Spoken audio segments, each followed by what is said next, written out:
Sebelum melanjutkan, jangan lupa subscribe dulu. Terima kasih. Bab 320 Serahkan tanda kewenangan.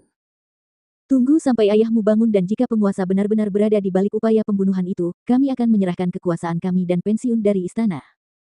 Mendengar perkataannya, Feng Jiu mengangkat alisnya. Dia terkejut karena pikiran pertamanya adalah benar-benar melepaskan kekuasaan mereka dan pensiun.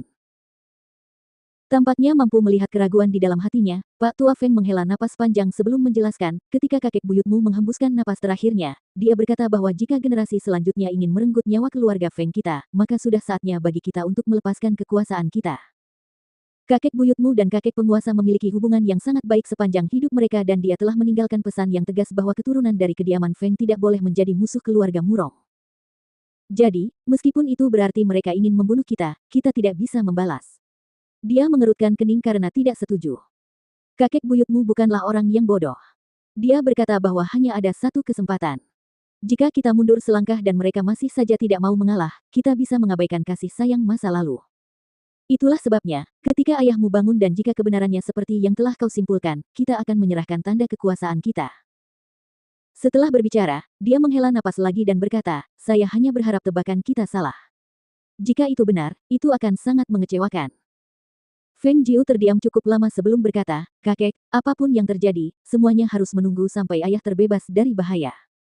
Kakek sudah melewati hari yang panjang dan pasti sangat lelah. Kembalilah dan istirahatlah dulu. Serahkan semua urusan di sini pada kami. Leng Hua menanggapi dan segera melangkah maju untuk memegang tangan Pak Tua Feng sambil berkata dengan suara lembut, Patriark Tua, biar aku antar kau kembali untuk beristirahat. Baiklah kalau begitu, aku akan kembali dulu untuk beristirahat dan akan mampir nanti.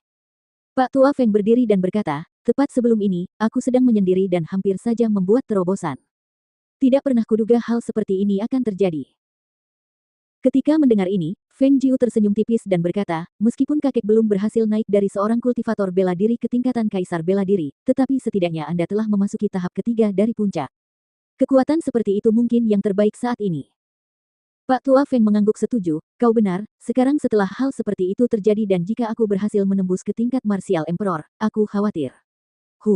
Kita bicarakan lain kali saja. Dia menghela napas lagi lalu berjalan keluar. Sepanjang malam itu, Feng Jiu berada di samping Feng Xiao. Seperti yang dikhawatirkannya, karena lukanya yang meradang, suhu tubuhnya naik pada malam hari. Untungnya, Feng Jiu sudah siap dan membantunya menurunkan suhu tubuhnya. Feng Jiu membersihkan lukanya dengan spons dan mengganti perban pada lukanya. Akhirnya suhu tubuhnya kembali normal pada paruh kedua malam itu. Jiu kecil, suhu tubuh ayah sudah kembali normal. Mengapa kamu tidak pergi dan beristirahat? Dia menuangkan secangkir air untuknya, melihat bahwa dia telah sibuk sepanjang malam tanpa henti, hatinya sedikit sakit.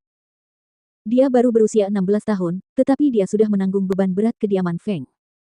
Dia tidak hanya harus merawat ayahnya, dia juga harus merawat kakeknya dan menstabilkan seluruh kediaman Feng. Di atas segalanya, dia bahkan harus menjaga agar penguasa tidak melakukan tindakan apapun terhadap kediaman Feng. Melihatnya seperti ini, dia merasa sangat tertekan. Dia duduk di samping tempat tidur dan menarik selimut untuk menutupi ayahnya. Meskipun suhu tubuhnya sudah turun, racun dalam tubuhnya belum sepenuhnya hilang, jadi aku tidak yakin apakah dia bisa bangun besok. Jangan terlalu khawatir, Tuhan menolong orang yang baik, tidak akan terjadi apa-apa padanya. Meskipun dia berkata demikian, dia juga tahu bahwa lukanya tidak ringan sama sekali. Tulang rusuknya patah, organ dalamnya rusak parah, dan masih ada sisa racun dalam aliran darahnya. Bahkan jika dia memurnikan pil untuk menyelamatkan hidupnya, dengan kondisi yang mengerikan seperti itu, semuanya tergantung pada dirinya sendiri apakah dia dapat melewati ini dan bangun atau tidak.